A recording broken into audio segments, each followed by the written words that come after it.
average store aims for like a 70 to 80% sell-through rate. So that means that any store that you go to in the mall, they are pre-planning to throw out 20 to 30% of their stock, which is horrible.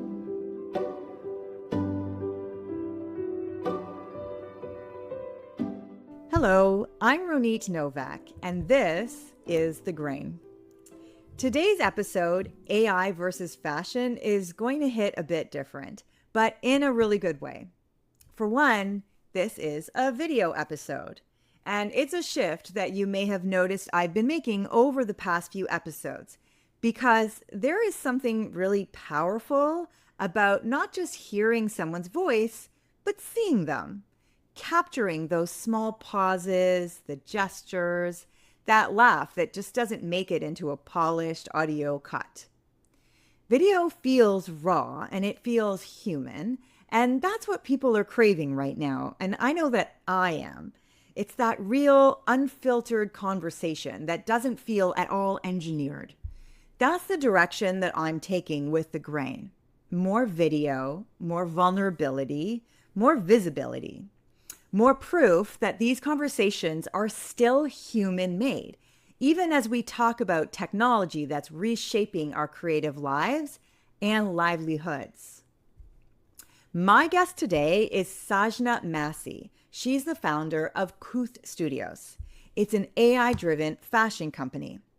Now, outside of her day job as an engineer, Sajna's revolutionizing how we shop, how we protect our planet, and how we express ourselves through fashion.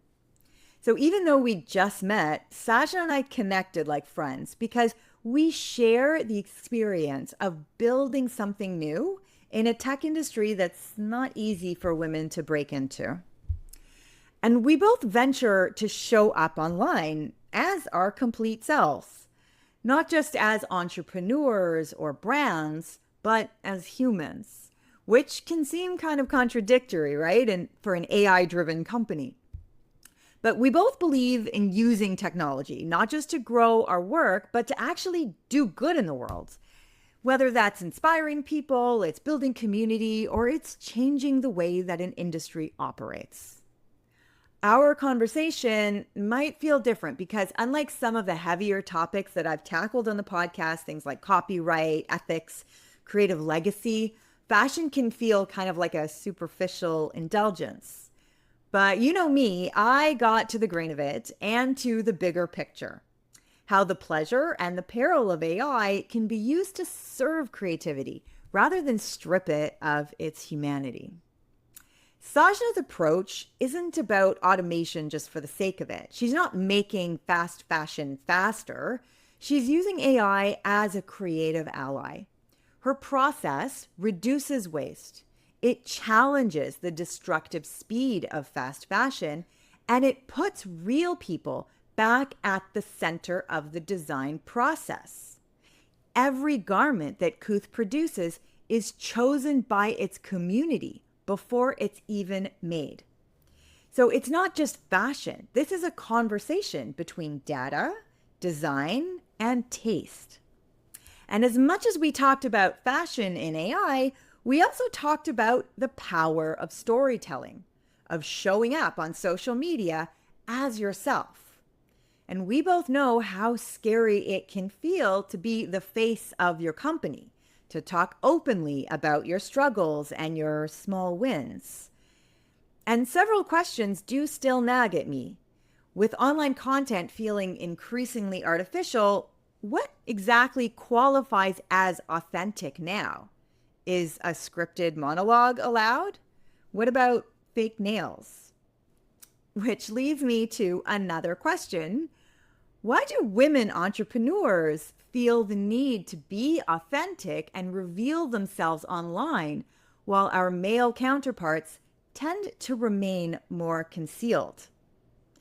I think it's an instinct that women on their journey of success have to connect with other women, to remind them that yes, this is hard, but it is possible, that we are doing it, and that we rely on each other for support. And also, from a business standpoint, authenticity is not just a marketing trend, it cuts through the noise. For a lot of us, an authentic story is the reason someone buys a blazer or listens to a podcast or trusts a brand.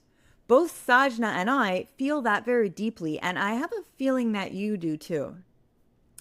So, this episode is for anyone curious about how AI can shape an industry like fashion without losing the soul of the work.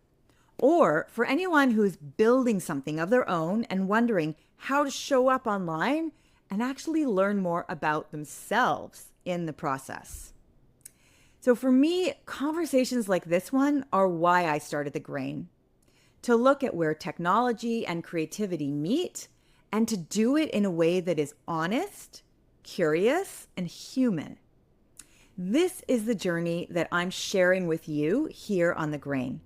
It's candid dialogue and it's real stories of success, of struggle, redemption, and support.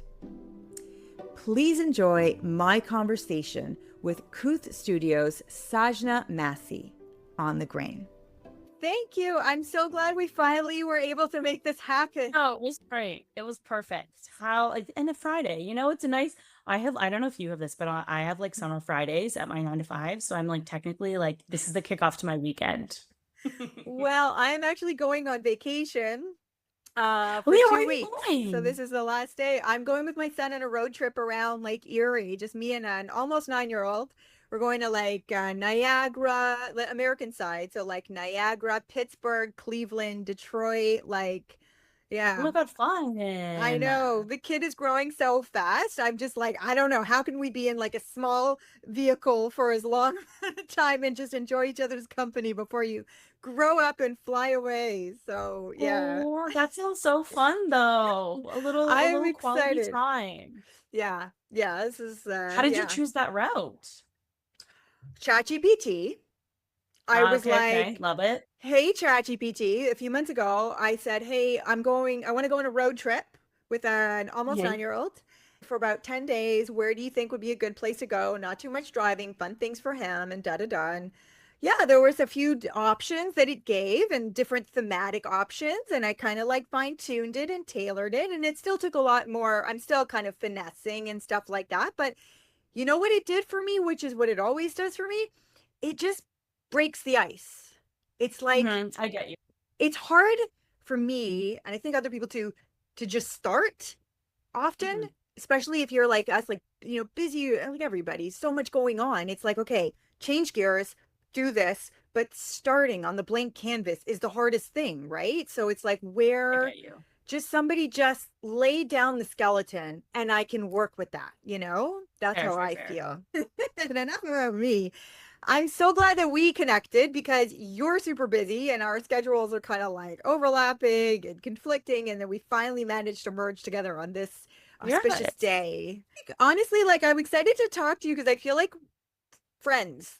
And only Yeah. because, well, one, you're super friendly and personable, but you have so much like personal content on TikTok and on Instagram. It's like Yeah. you, as the founder of your company, face forward. Mhm. So I want to talk to you about both of those things. So, one, yes, you have this incredible fashion company that's innovative and cool. And we're so going to get into all of that and what it means.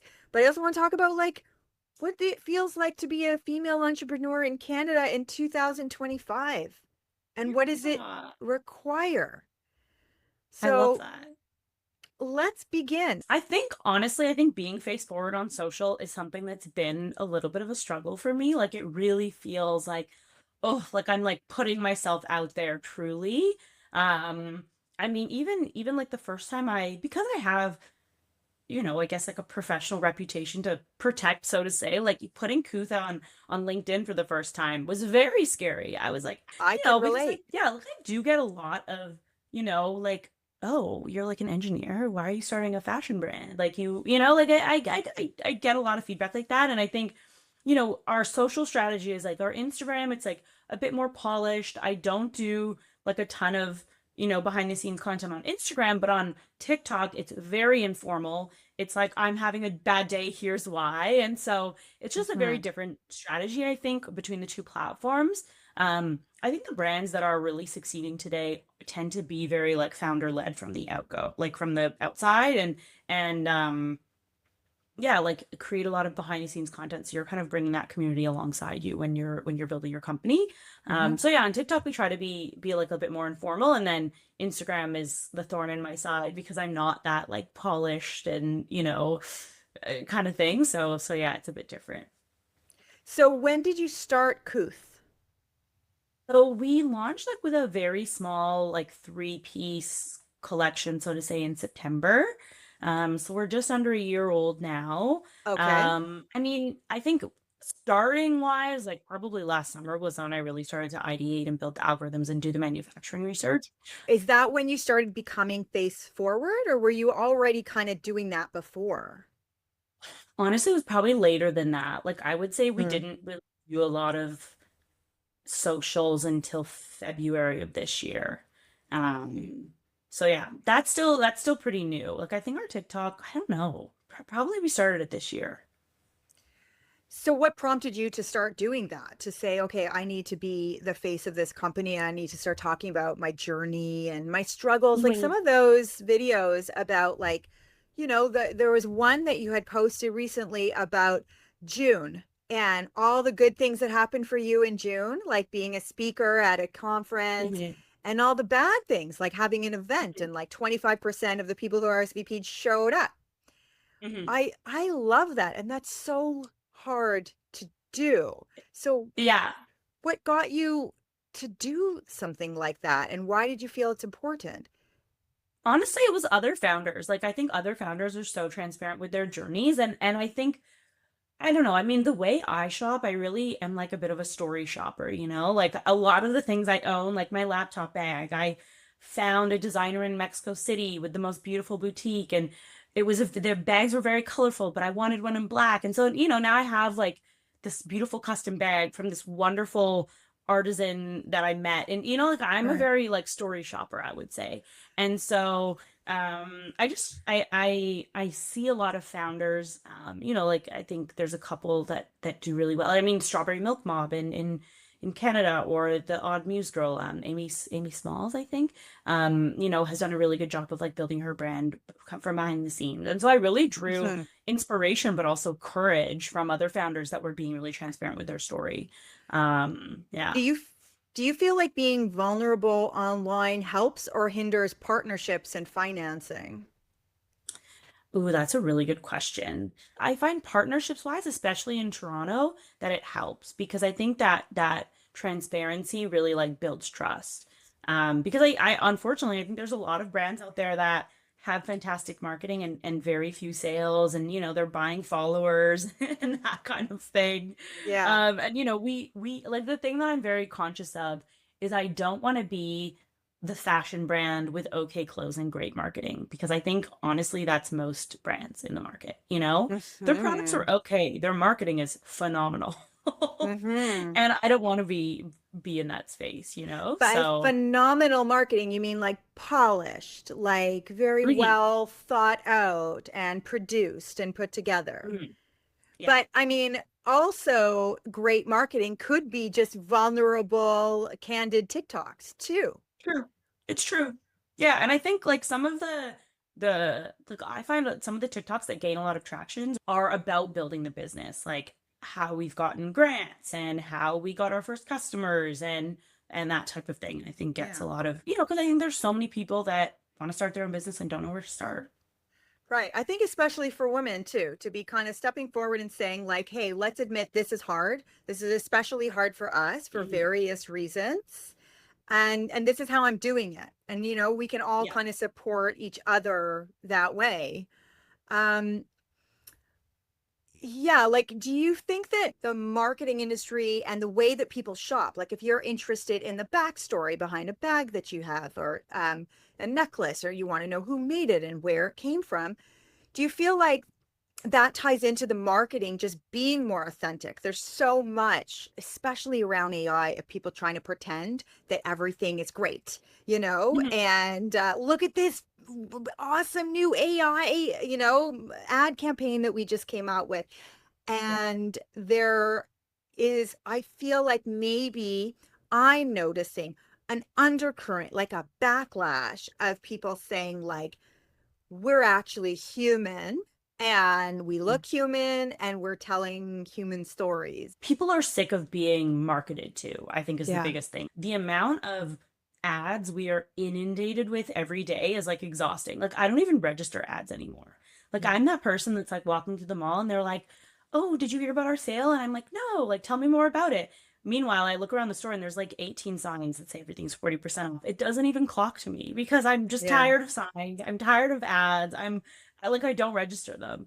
I think It, marketing it's tricky. Like it's tricky to cut through the noise. I think there's a lot of brands here that do, or I don't know if you've seen kind of this uprising of like really inventive pop-ups, Mhm. like this weekend Joe Malone has a pop-up. Last weekend Dove Hair Care had a pop-up, and they're building custom cafe menus and doing on-site demos. Like that kind of marketing is what's grabbing people's attention now. Like I mean, I live downtown Toronto. I couldn't tell you a single billboard I remember. I know I walked past 20 billboards today, though. You yeah. know? You just So I block it think cutting out. through the noise and yeah, like being memorable in marketing is becoming, I think, very difficult. I have recently been getting into like these ASMR like TikToks, which is really Mhm. weird for me, but I'm super into it, and they're human. There's the AI ones and then there's the non-AI ones. And there's something Mhm. about that authentic kind of human thing that, in your mind you have to think like this, okay, I'm enjoying this because it's this way. For you and doing your personal marketing and branding Mhm. kind of operates in contrast with your business, doesn't it? Like, because it's AI. So, first, let's talk about Couth. I want to know what prompted you to start it. So, I know you have a background in tech. Yeah, yeah. So my background is in engineering, but I've worked in like tons of different industries. I've worked in construction, finance, retail, streaming, AI, venture, like everything. Okay. Um, and I've always been really interested in fashion. I've always had an interest. I love the mall. I love shopping. I love clothes. Yeah. And I always would have loved to work in fashion, but I just thought like, oh, I'm an engineer. There's not really like a path there. Right. But when I was working in retail, I wasn't working with the clothes, but I was working on the engineering, like on the tech side. And I just saw how behind they were. Like honestly, fashion is really one of those industries that's really getting left behind when it comes to technology innovation. They operate in like a very archaic way. And so I really started toying around with like, well, how could I merge my skills and my passions? I came up with a couple ideas. I Mhm. started playing around. I, got the old Google Colab notebook out and started trying to figure out if I could build something that can pick out um, features of clothes, and then we actually feed those into like a design algo. So the way Couth works is we analyze runway shows from like all over the world, Milan, London, New York, Toronto, even. How do you And we look for, analyze? we actually scrape the internet for full photos of the whole show. So typically, whether it's on Vogue or the actual brand's website, they will have photos of every single look from the show on the runway. Okay. And so we put those into our database, and then it can pick things out like, is it an oversized silhouette? Does it have gold hardware? Does it have like oversized shoulder pads and that kind of thing? And then we take all of those like data-driven insights and we put them into something that designs like the actual clothes for us. And then like yes, our process is AI driven, but really we focus on community because we post all of our designs on Instagram for people to vote on, and then we only produce the highest voted design. So we're really trying to validate demand before supply, because in today's like fashion market, what happens is it's a lot of guesswork, right? There's some very talented designers that are designing beautiful garments, but then like throwing them at the market and hoping somebody wants them. Whereas what we're trying to do is really validate, okay, our customers love this one and it's the top out of the three options. Now we're going to go make it. Yeah. Because like 100 billion garments are produced every year and 30% of them are never sold. So like fashion is contributing to like landfill waste, water waste, CO2 emissions in a way that is unimaginable, that surpasses the aviation industry, which is crazy. So let me unpack what you just said in chunks because there's a lot there, and it's basically the whole this I whole rambled. podcast in a nutshell. So I'm going to take the top part and let's talk about analysis of runway shows, and then we're going to get to some of the Hmm. other kind of fast fashion aspects of it as well.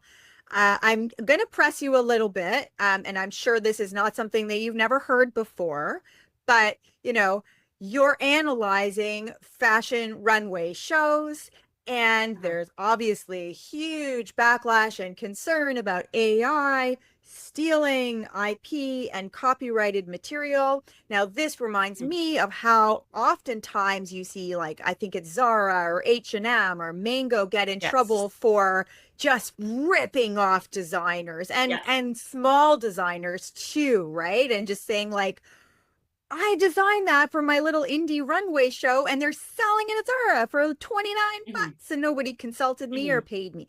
So there's a little bit of that some people might think in what you're doing. So sorry to push you Hmm. on it, but we're here to get the No, no. Oh facts. my gosh. I'm super happy to chat about that. Let's talk about Super, that, super and we have happy. other things to talk about too, but I want to off the top talk about that. Yeah. So the one thing for us is that like our two systems are completely decoupled right now.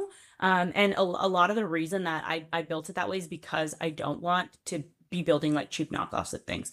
So what comes out of the first part of our system is like data around, okay, 14% of all runway shows featured garments with mesh or cutouts or, whatever those statistics are. And then we Hmm. actually take that verbiage and put it into the second part. So we're not actually translating photos directly to our designs because that was something I was really conscious of, is I didn't want to just be creating like cheap knockoffs.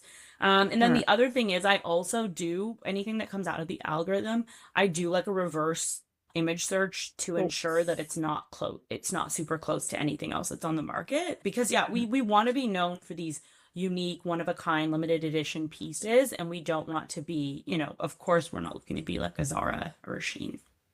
Yeah, so you're not using the imagery like the way that, say, like Midjourney captures like Mhm. actual visuals and then kind of masticates it and then regenerates it into a different image. You're actually creating language. You're describing it with language Uh-huh. and Hmm. then reinventing it based off of those descriptions, those verbal Hmm. descriptions of the show. Yeah. Yeah.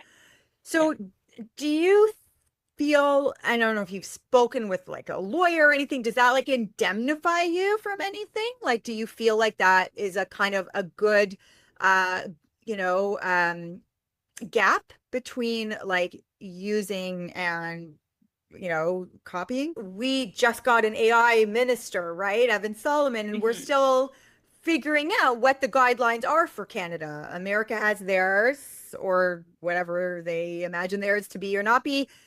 China has theirs, the EU has theirs, and Canada's figuring ours Hmm. out.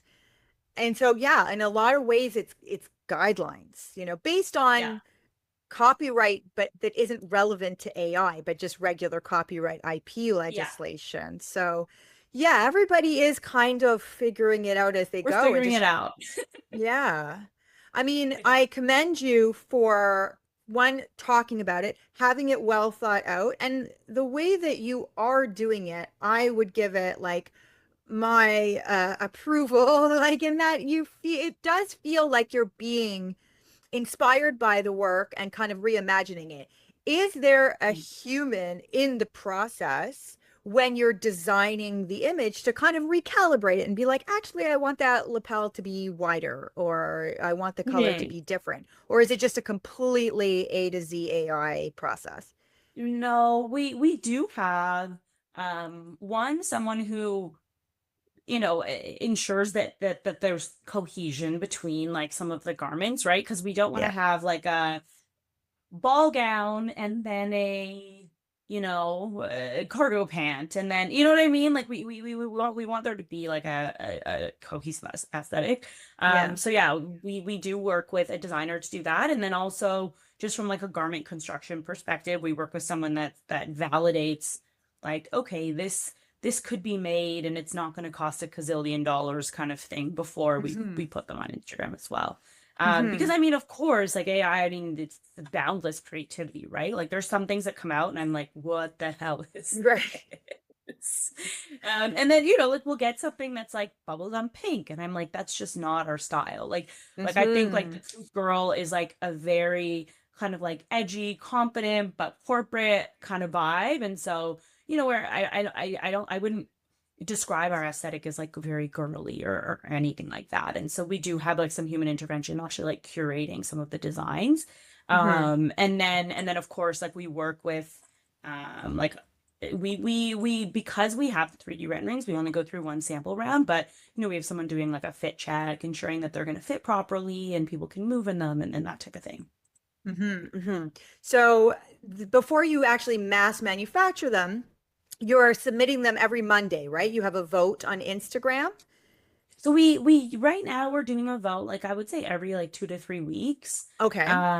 Yeah. So initially we were going to do every week, and Okay. then I kind of got to the point where I was like, well, does that feel like fast fashion? Does it feel like we're Yeah. inundating people with 52 designs every week? Or Yeah. 52 designs a year? Does that feel like a Yeah. lot? And we're still a very new brand, and we only want to do starting out 2 collections a year, like 5 to 10 pieces each. Hmm. So yeah, so the vote dropping I would say is like around every 2 to 3 weeks. Okay. Um, yeah.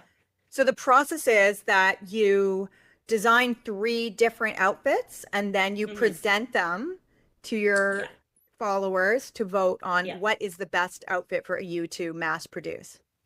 Exactly. And we don't mass produce anything. Okay. Even still, like all of our stuff is it's very close to made to order. So typically people will order something and then in about 60 days it will arrive at your door. So we don't like hold any stock. That's something that we're trying to, avoid because of the mass overproduction in fashion. Hmm. Because even when it comes to like sizing, like oftentimes, when a brand is starting out, they'll split small, medium, large, 33%, 33%, 33%. Right. But that's not always reflective of the market, right? Like you might Hmm. get 10% small, 60% mediums, and 30% larges or whatever it is. So yeah, we're very conscious about the way we produce, and we're trying to work as close as we can to a made to order model. Hmm. So fast fashion is a problem that Mhm. you is a problem that you are trying to tackle with Couth. Mhm. So, Mhm. if you can just tell me like the philosophy behind it, like what's your messaging with the way that Couth's business model is? Mhm. I mean, the biggest thing we're trying to fight is overproduction. Like at the end of the day, there are a lot of phenomenal brands that are doing really cool things with like sustainable fabrics and paying their workers a fair wage and ensuring their clothes are ethically manufactured and stuff like that. But if you are still overproducing, it doesn't really matter, right? Like the average Okay. store aims for like a 70 to 80% sell-through rate. So that means that any store that you go to in the mall, they are pre-planning to throw out 20 to 30% of their stock, which is Unbelievable. horrible, right? Yeah. And it's kind of to me at the point where it's like it doesn't matter if you're using recycled materials, you're still overproducing. And so Hmm. that's kind of like the very upstream problem we're trying to solve, Hmm. is like really that overproduction piece. Like if 30% of the clothes that get made every year never get sold, it doesn't really, like it really doesn't matter if they're made out of recycled fibers. That's Hmm. still wasteful. The water that goes into it, the CO2 emissions that go into it, it's horrible. I think what makes Couth different and what's really innovative about what you're doing is that you are using social media to have a very immediate feedback system with your Mhm. customers because Yeah. you can very quickly, immediately put out a TikTok or an Instagram post about a product, and then you can get people connecting with that and saying, we want to buy this, and you have your order, and then you can send it out. own, like, and since they're prepaying, you're already just basically making the exact amount, 1 to 1, for Mhm. how many people are buying it. You're utilizing this very nimble association and relationship with your audience and your Yeah. customers to sell your product, which is something that the Yeah. bigger companies simply just are not doing. Yeah. Well, and even like upstream from that, like our designs are very data driven. So even when we put the designs out, we kind of already have like a good idea that like this is going to resonate well with the market Right. because of, quarter over quarter trends like in the fashion weeks and things like that. Yeah. Because I mean, I don't know if you've ever gone to the mall and you're walking around, you're like, who's wearing this? Like, who are they selling this to? You know what I mean? Like, Yeah. I think that that's something that we're also trying to combat is just like, that kind of piece. I mean, the other thing is, especially in like the fast fashion world, they're producing things so quickly that by the time something lands on the floor at Zara, oftentimes that's never been on a body. No one's ever tried it Mhm. on. They've never done a fit check of it. Whereas like No. for us, we really like refine our samples so that we feel really confident in the fit. Because another huge problem is that 40% of online purchases get returned. Um, and the reason for that is because nothing fits properly anymore. Why does nothing fit properly anymore? Because everything's being produced too quickly. So it's kind of like there's just so many facets of the problem, it feels like. Mhm. And so, most returns get thrown out. They don't get restocked and resold. And so that's another problem we're trying to combat. Like, how are we making the best clothes up front so that we don't get any returns? Mhm. Yeah, I mean, it's really important to vocalize those problems, like the amount of returns, the amount of waste that goes Mhm. into what we consume. And that, it seems counterintuitive. Well, you've started your own fashion company, but really it is to combat that. Um, Mhm. I mean, how, and we yeah, hope to convert the fast fashion consumer. I think that's probably the hardest demographic for us to get. yeah, I would say most of the people that we're capturing right now have an interest in conscious consumerism already. yeah, But I mean, I would love like like you see on our social media, we try to do a lot of educational pieces where I'm like, yeah. I want to be able to teach people like this is not good. Yeah. I So mean, that they're thinking a bit more about their that shopping. makes me think of Patagonia because they Mhm. have, a philosophy that you should just buy one garment and use Yeah. it and reuse it and share it. I just bought a jacket for my son secondhand, and the name tag inside the Patagonia jacket has multiple lines for names because they expect it to be passed on. And Uh-huh. I think Uh-huh. that that's brilliant. Yeah. He's the second in the line, and there's room for a third in the name Yeah. tag. And so there are companies that are thinking about it and thinking about doing it, but I think it's just a matter of more awareness of what the real Mhm. problem is. Yeah. Fast fashion I is mean, is honestly, just it's like when you see the images of the mountains of clothes, like in your yeah. Instagram, you have I think Ghana had like a whole Mhm. bunch. It And was another one. Like Chile, yeah. unbelievable that the TikToks that you see of girls unboxing their Timu and Shine packages, they're just dumping it on the floor and then cut to Mhm. it in Ghana. Like Yeah. then they wore it No, and like once. social media is a huge, like I mean, it it glorifies overconsumption, like truly, and it's just kind of like this whole culture continues and companies are continuing to send a lot of influencers these very lavish PR packages that they don't need and it's very wasteful. I have some friends who are influencers and I have like a small TikTok following myself and sometimes people ask if I want product and I'm like I have a friend who's a beauty influencer. I go to her house. She has bins of makeup under her bed, like it's just like that culture has become very wasteful. And I don't know, I don't see it slowing down, which is scary, but yeah. You don't see it slowing down? I mean, I feel like of course creators have been around for a long time, but I think it's one of the strongest marketing channels, and I think people will continue to, oversend like free product to influencers for the foreseeable future. Like I think even though they've been around for a while, I do think we're still at like the inception of the creator economy and that it's only going to grow.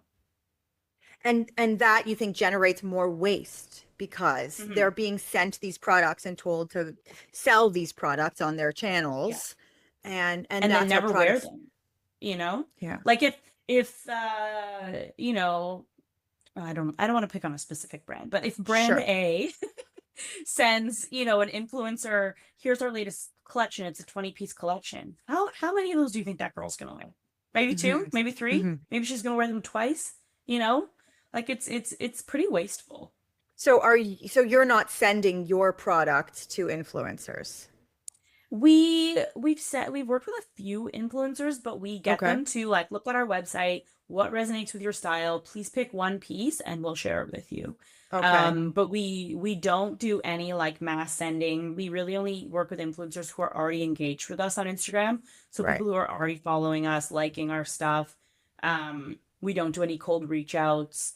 Um, and we don't do like here's one of everything, pick what you like kind of thing. We're Right. really like pick one piece from the website and we'd love to send it to you. How customizable are your products in terms of style and fit? Hmm. Today we don't do any customization, but it's really more just because of the scale that we're at right Hmm. now. I think in the future, what we would love to do is actually customize based off of like geographic region.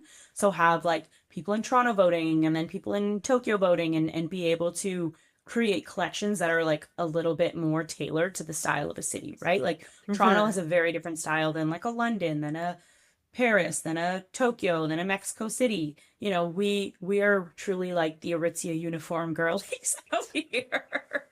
But, there's like in Mexico City, people are more expressive. And so how do we Right. adapt our garments to the style of a city? I would love this is a very long-term thing, maybe 3 to 4 years down the road, Hmm. but yeah, that's something I'd love to work on. That's not even that long term. Do you, as an engineer, get excited about the software design and how to I mean, create? yeah, I think like in the fashion tech industry, there are so many cool things happening right now.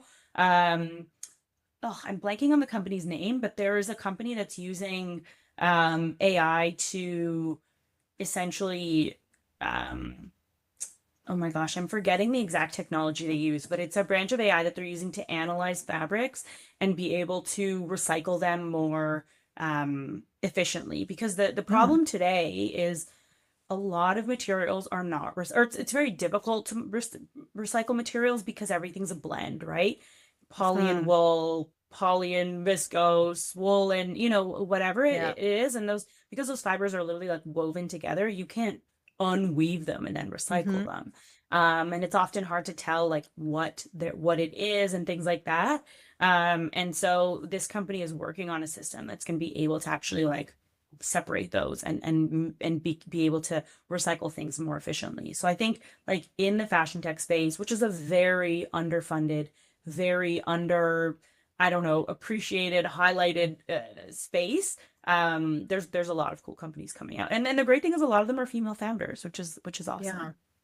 That's surprising because the fashion industry is such a multi-billion dollar industry, I right? There's know. so much money getting funneled into fashion, but Yeah. the like research and innovation is just not catching up. Yeah, compared to other industries, like when you Hmm. look at things like and obviously a very important industry, but like human medicine, the way people like throw money at any like biotech startup Well, compared to like a fashion tech startup, it's just a very different attitude, I think. let's let them keep doing that, please. Yeah. But like I find there's definitely like a bias with like a lot of biotech companies, and I mean, I'm not knocking Hmm. biotech because obviously it's very important, but they could be like so far away from a proof of concept and be getting like tons of money, whereas in fashion tech, they need to like prove revenue, prove traction, prove, some level of Right. profitability before they get Before they funding. do So it. it's a very different market. Sorry, draw my earbud. Just a minute. Oh no, it's fine. Okay. Yeah, do you imagine more customization going forward in the fashion industry? Like you mentioned, like a 3 to 5 year plan, 10-year plan. Like, do Mhm. you imagine that customers are just designing their own garments using AI and just almost like, prompting what they want to wear and it just gets designed and manufactured for them? Um, I mean, that would be very expensive to do like one-to-one One production. to one, yeah. There was a company in Montreal. Um, oh, I have the worst memory for names. I think it was called Offscript. And their model, it wasn't around fashion specifically, but it was like you can um submit a product, clothing, a vase, a couch, like whatever it is. And Yeah. if you hit like 100, I think I don't want to like misrepresent that, but this is the way I remember it, is that if you hit 100 orders, they'll produce it. Was like their model. Right. And it was anything and everything. I think there was like jewelry and shoes and vases and like tables, like it was really everything. So I think that's a cool model. But I think people don't understand that like to produce a sample, like one garment, the work that goes into that is like Mm-hmm. thousands of dollars. It's not that simple. So Mm-hmm. I think like with that one-to-one stuff, I think I don't know. I don't know if we'll get there, It's but not realistic, yeah. it Where do is. your garments get manufactured? We have two factories we work with, one in India and one in Colombia. Okay. Have you been there? Do you see what it's like? Yeah, so the factory in Colombia I've been. The one in India I haven't. We actually, when we started manufacturing, I was really hell bent on manufacturing in Canada. Hmm. But honestly, like the quality, like it just that industry isn't really here anymore. So we weren't able to find Hmm. someone that could really meet like our quality standards. Hmm. Um, but yeah, so now we're manufacturing between India and Colombia, and it's been going great. So what kind of feedback have you gotten from your customers who purchased your items? Yeah, yeah. What's Like been so your, far, what's we've like your gotten top, what's your top selling item? Like what was the one that was like a yeah. breakthrough? The top selling item is definitely the Nocturne blazer. So it's like kind of our take on the classic black blazer with a twist. It has like sheer ruche sleeves and kind of like a longer line cut. And yeah, like it's funny. Just this morning, my I mean my customer who's now become a friend, I guess, messaged me and she was like, "Oh my God, I was like walking on my way to work this morning and four people stopped me in the path and were like, 'Where did you get that blazer?'" And that's like the peak of my day. Like I think Sure. that's something I'm super special. I think people are really excited to have something new and different, like it doesn't look like anything else in your closet.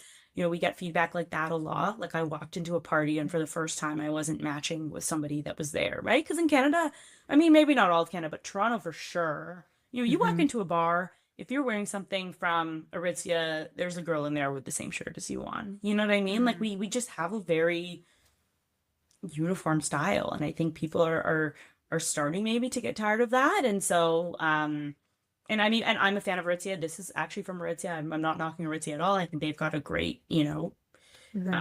market, They're but yeah, too I think that's popular. something that we get.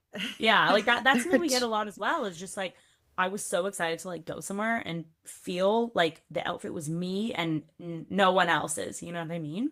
Yeah, I mean, there's So something really cool about being connected with the brand and being connected with the mhm, founder, right? And just really yeah. knowing her backstory. And, Mhm, like there's a lot, it's not new to think about entrepreneurs who are manufacturing their own items, designing their own items. But the fact mhm, that you're incorporating AI intelligently into the process and mhm, in a lot of ways using it to its advantage, right? Being mhm, able to sample and scrape and kind of reimagine runway shows, but in a new, more ethical way than just the way that mhm. like AI image generators are just kind of like ripping off images. You're using text, you're forming it into something new and then reforming it. I mean, that is really innovative. And I wonder, like, Well, yeah, I mean, I wonder, like, do you get any backlash about AI in fashion? It's very wholesome and it's very sweet to be an mhm. entrepreneur making your own things, but AI is very contentious, right? And people sometimes are taken back by it. So, do you get any like just feedback about that, and how do you respond to it? Totally. We um actually today, or no, I think this was yesterday now. All the days blend together. But we got someone that commented on one of our TikToks and said, you can't call yourself a conscious brand because you use AI, and AI has a lot of energy, and Yeah. da da da da. Which I thought was a really interesting take, and it's something that I want to talk about more because yes, AI does use energy, but the optimizations it's giving us in certain industries and not all of them, like, Mhm. is helpful, right? Like, is it being used in a wasteful way? Yes. Are people overusing ChatGPT? Yes. Do you need ChatGPT to write a thank you note to your grandmother? No. But, when it's being used in like a smart way, I think it's very valuable, right? Like for us, what we're trying to do is combat overproduction. The average like cotton t-shirt, and I wish I remembered the statistic off the top of my head, but it's using like hundreds of liters of water. Mhm. So what's worse, right? Using AI to generate one image uses the same amount of energy as charging your phone for like 30 seconds. So yes, it uses energy, but like the pros and cons are not the same. You know what I mean? Mhm. It So sounds. I think that's really interesting feedback that we've gotten. Mhm. Um, and then I think there's obviously still, a lot of people that are saying that AI doesn't have a place, shouldn't have a place in like the creative industries, and there's like a lot of backlash around that. We specifically haven't received that. But I mean, but I know that that's like a rhetoric that's out there for sure. Mhm. Yeah, I mean, it helps a lot of people who otherwise would not get started actually get a Hmm. project done, right? And we talk Hmm. about, privilege and how difficult it is to kind of break the ceiling as a woman or as a new Canadian to just get your Hmm. foot in the door and get something done. I find that what people don't talk about enough is that how AI actually enables people who don't have the privilege to actually get work done and get their Hmm. foot in the door. Yeah. Yeah. Like I think I mean, it's interesting because the barrier to entry to starting your own business is so low now because of AI, right? Like anyone can have like a very non-technical yeah, I think like in the fashion tech industry, there are so many cool things happening, right? There is a company that's using AI to analyze fabrics and be able to recycle them more efficiently because the Mm, problem today is it's very difficult to recycle materials because everything's a blend, right? Poly and mhm. wool, poly and viscose, wool and whatever Yeah. it is, and those because those fibers are literally like woven together, you can't unweave them and then recycle Hmm. them. And it's often hard to tell like what it is and things like that. And so this company is working on a system that's going to be able to actually like separate those and be able to recycle things more efficiently. So I think like in the fashion tech space, which is a very underfunded, very under, I don't know, appreciated, highlighted space. There's a lot of cool companies coming out, and then the great thing is a lot of them are female founders, which is Yeah. awesome. That's surprising because the fashion industry is such a multi-billion dollar industry, I right? There's know. so much money getting funneled into fashion, but Yeah. the like research and innovation is just not catching up. Yeah. Compared to other industries, like when you Hmm. look at things like and obviously a very important industry, but like human medicine, the way people like throw money at any like biotech startup Well, compared to like a fashion tech startup, it's just a very different attitude, I think. let's let's let them keep doing that, please. Yeah. But like I find there's definitely like a bias with like a lot of biotech companies, and I mean I'm not knocking Hmm. biotech because obviously it's very important, but they could be like so far away from a proof of concept and be getting like tons of money, whereas in fashion tech they need to like prove revenue, prove traction, prove, some level of Right. profitability before they get Before they funding. do So it. it's a very different market. Do you imagine more customization going forward in the fashion industry? Like you mentioned, like a 3 to 5 year plan, 10-year plan. Like, do Mhm. you imagine that customers are just designing their own garments using AI and just almost like, prompting what they want to wear and it just gets designed and manufactured for them? Um, I mean, that would be very expensive to do like one-to-one One production. to one, yeah. There was a company in Montreal, I think it was called Offscript, and their model, it wasn't around fashion specifically, but it was like you can um, submit a product, clothing, a vase, a couch, like whatever it is. And Yeah. if you hit like 100, I think I don't want to like misrepresent that, but this is the way I remember it, is that if you hit 100 orders, they'll produce it.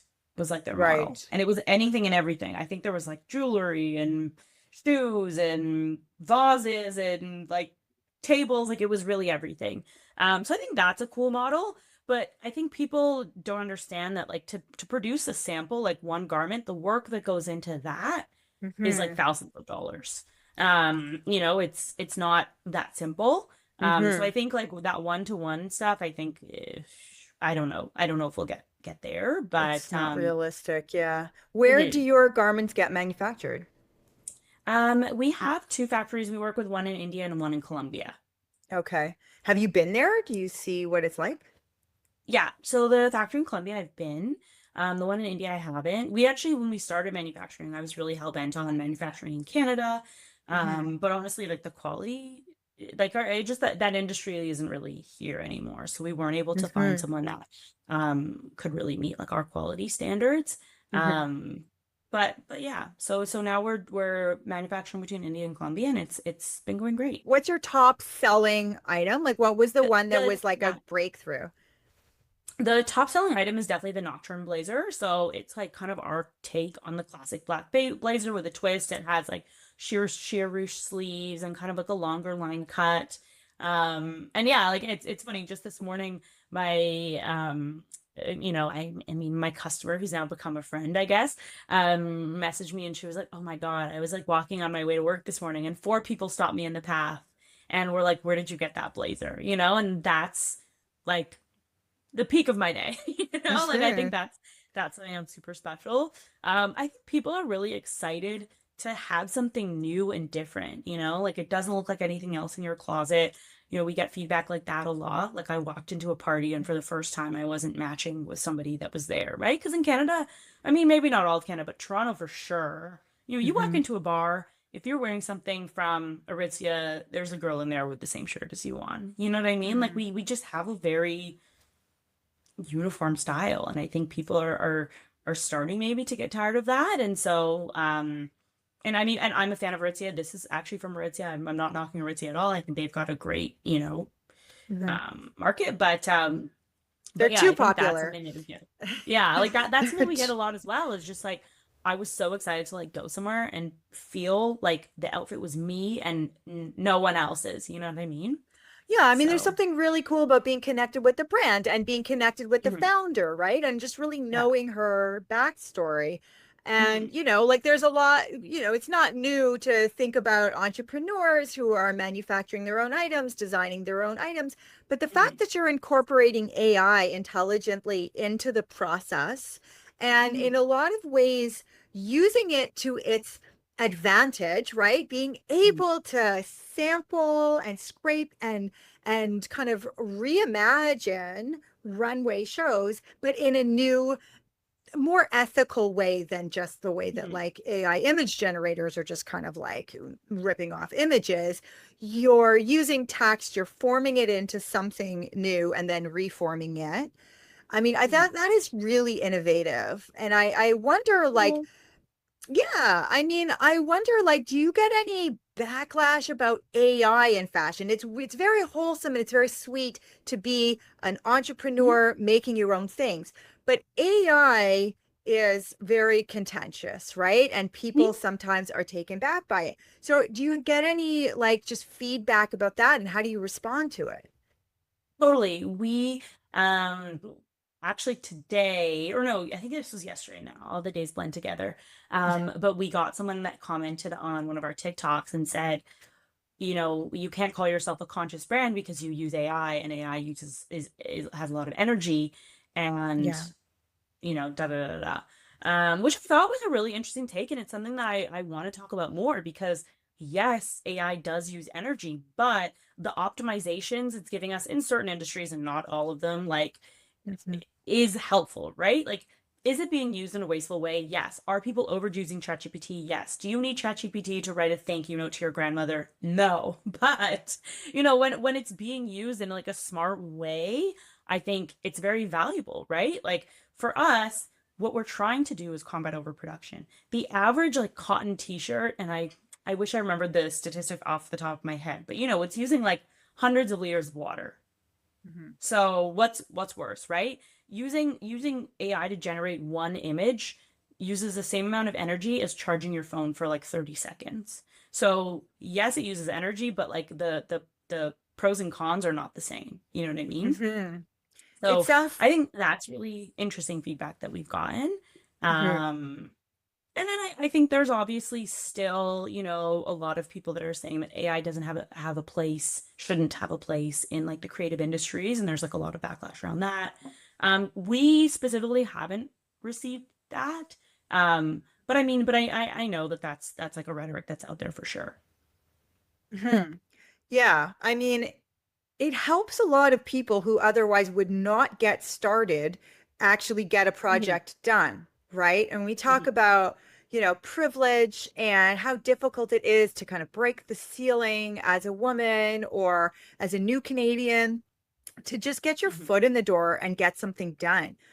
I find that what people don't talk about enough is that how AI actually enables people who don't have the privilege to actually get work done and get their Hmm. foot in the door. Yeah. Yeah. Like I think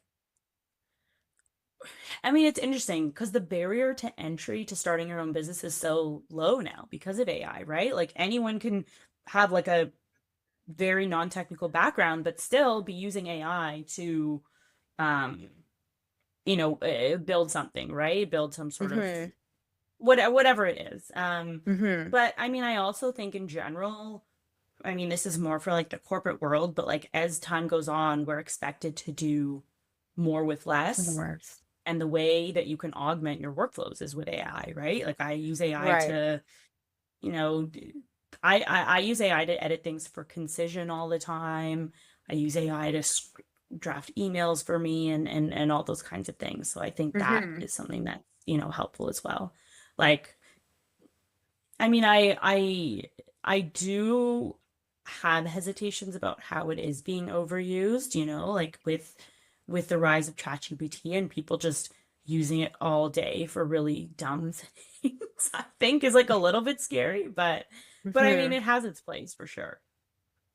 I think a lot of it is just awareness, right? And Hmm. education and knowing what we need it for. I think a lot of people are just experimenting with it now and trying to figure out like what Hmm. is it useful for. When we talked about AI helping entrepreneurs get their foot in the door, but that also Hmm. means that there's more entrepreneurs now with their Hmm. foot in the door and Hmm. less funding to go around. And I know you said you're Hmm. not really looking for partnerships and funding right now, but you will as you want to Hmm. scale up. So do you feel like the AI, you know, industry is just now it's very saturated with entrepreneurs because AI makes it more available? It's a great question, honestly. Um, I think. Because I'm picking your brain as a fellow female entrepreneur. Like your Mhm. product uses AI. My product, I mean, uses AI as much as anything is trying to use AI these days to make things faster and stuff. But mine is about AI. Like I'm using more Mhm. kind of like organic systems to talk about and analyze AI. So in a way, it's still kind of within the same realm. Mhm. But there's so many companies now that are, expressing their AI adoption and using that as a kind of hook to get funding. And that was really, so much funding was available for that before. Mhm. But I mean, and there might still be a lot of funding available now, but there's just so many more companies now that are saying we're Yeah. adopting AI, so give us money. And it's like, how do you know these are all going to prove? How do we know they're even like telling the truth? Yeah. No, honestly, that's an amazing question. I think, I mean, like, yes, AI is helping a lot of businesses get off the ground, but I do still think it's about execution. Like, I think you still need a founder with like strong business acumen and strong instinct almost, like, and being self-motivated. I do still think that, like, yes, AI's made it way easier to start a business, but I do still think there's like a few key skills that any entrepreneur needs that not everyone has to make a Mm-hmm. successful business. Like, I think being able to deal with ambiguity is really tough, but really needed when you're starting a business. And you can't really like ask, ChatGPT to say like what you don't, you don't know what you don't know in a sense. You know what I mean? Right. Like, if you're missing a big chunk of the puzzle, ChatGPT can't say to you, oh, by the way, don't forget about this. You need to prompt it to answer. You know what I mean? So I Yeah. think there is like still key skills that people need to get a business off the ground. But I think from a product perspective, building a product these days is easier than it has been ever before because of the fact that we have all these tools at our disposal. Mm-hmm. Mm-hmm. Yeah. Do you have a creative director on board, or are you the creative director at Couth? We no, we have like we use we have someone that does some like freelance work for us because I am not a creative. That Yeah, is that's not a, how I consider myself to be. so that's my question. Like, is AI the creative director, or is there a human in the machine who is your creative vision? Your, Mhm. what's the guy, rest his soul, from Off-White, that Kanye loves Well, so much? Like, Virtual. Virgil. Like, do you have a Yeah. Virgil? Do you have a Vivian Westwood? Like, who's your Yes. kind of like, Well, I don't know if we can person? say we have a Virgil or Westwood, but we do have like a very talented creative and product developer on our team that helps really more with like the curation and the production. This But like is really from a creative direction standpoint, we do in a sense consider our community to be our creative director, right? They are the ones that are picking the pieces that are going into production. So, That's fascinating. That's a yeah. great angle. Like that is a great hook that your customers are your creative directors Yeah, and truly. they vote and they choose, Mhm. what you manufacture. And in that way, not Yeah. only are they your creative directors, but they're also like your product managers too, right? Because they tell Yeah. you to manufacture this product, right? Mhm. But, like by vote, right? By majority rule. But yeah, I mean, Yeah. I think I mean, I guess it happened in some ways, but through like in traditional consumerism, it's just like, well, a lot of customers bought this product, so let's just make more of it. But you're Mhm. changing the timeline. You're Mhm. reconfiguring the process so that voting with your dollar that gets done before the thing is Exactly. manufactured. Yeah. Mhm. Do you have any like competition that you know of in the field? Like, is there anyone that kind of like keeps you on your toes or that you work with and collaborate with? Um, I mean, we definitely in the fashion general is a very competitive space. Like, there's a gazillion Hmm. brands. There's so many brands popping up every day. So I think that in and of itself, fashion is like a hard market to break into. So it's very competitive.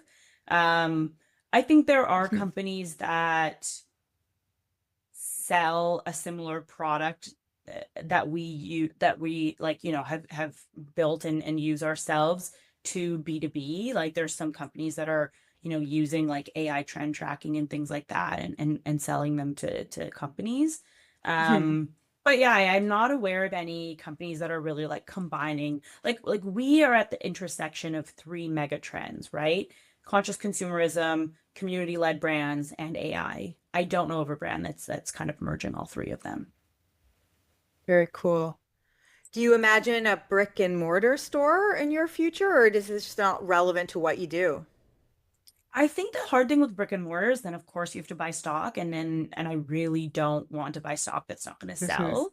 I do want to do a pop-up sometime this year because we like our price point is reasonable. It's between 100 and $200 a garment, but I think people really need to like feel and see a brand before they take a chance on it, especially something that's new to market. Hmm. So we do want to do like a small like pop-up. Like we're thinking of doing like a 1 year kind of birthday party in September, so that we can get people in trying on the clothes, feeling the clothes, and then kind of placing pre-orders that way. Hmm. But yeah, I mean the brick and mortar, I mean, we've seen the downfall of brick and mortar this year, right? Like how many Yeah. the Bay pulled out, like it closed down. Nordstrom pulled out of Canada. Obviously, all the Saks have closed down. I walk through the mall and I like every couple of months, I'm shocked at how many stores are gone, right? So I don't know if brick and mortar is the play for us. But we'll Hmm. definitely start with a few pop-ups and then see where we get to. And so, what would you say, just as we wrap up now, to, Mhm.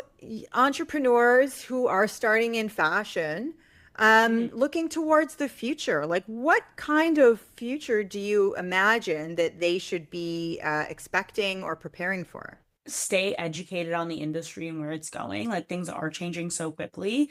I think it's really important to be, attending conferences, reading journals, listening to podcasts about emerging trends because you always want to be working on like future proofing your business. Hmm. And that's becoming increasingly difficult with the pace at which things are moving. Hmm.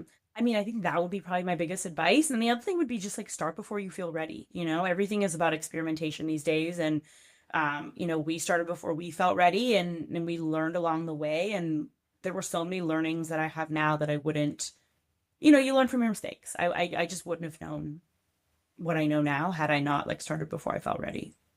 Hmm. That's good advice. Start before you feel ready, because when are you ever going to feel ready, especially with a changing technology that's evolving all the time? Yeah. Hmm. What do you love most about Couth? Ooh, that's a good question. What I really think I love the most is just the way it really exercises this kind of like creative muscle that I've never exercised before. Like I've always been in engineering.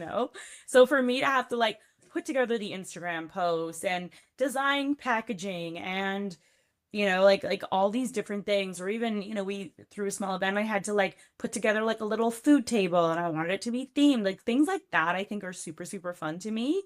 Hmm. But then of course, I think the highlight of probably, any founder is getting like amazing customer feedback. Like when I get those messages that are like, oh my God, this is the coolest blazer I've ever worn, I'm like, Yeah, damn, we're on the right track. good for you. Where did the name come from? Oh my God, that's a good question. I struggled on the name for so long. I honestly like was churning on the name for at least 3 months. And then I just got to a point where I was like, okay, I need to pick something off this mood board. And so Couth, like, I mean, Couth is a real word. It means like sophisticated and refined.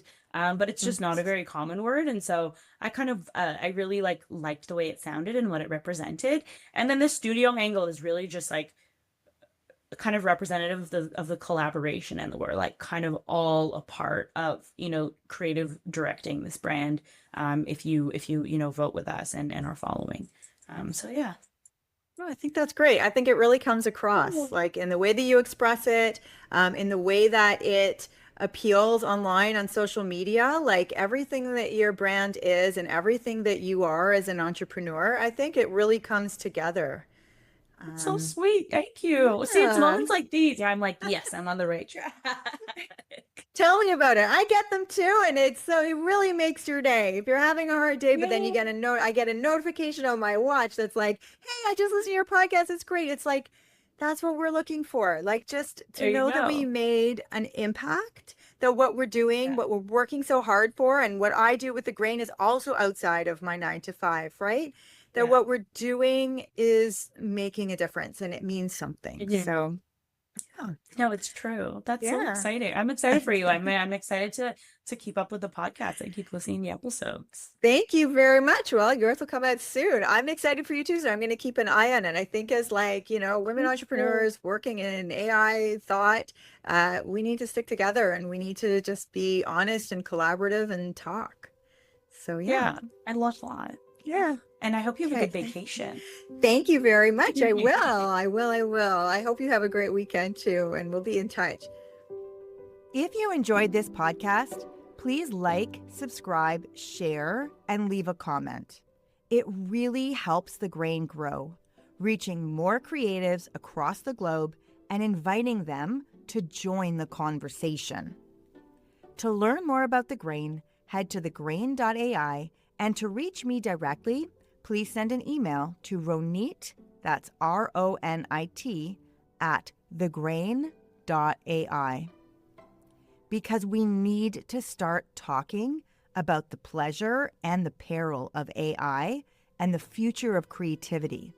And we need to do it now.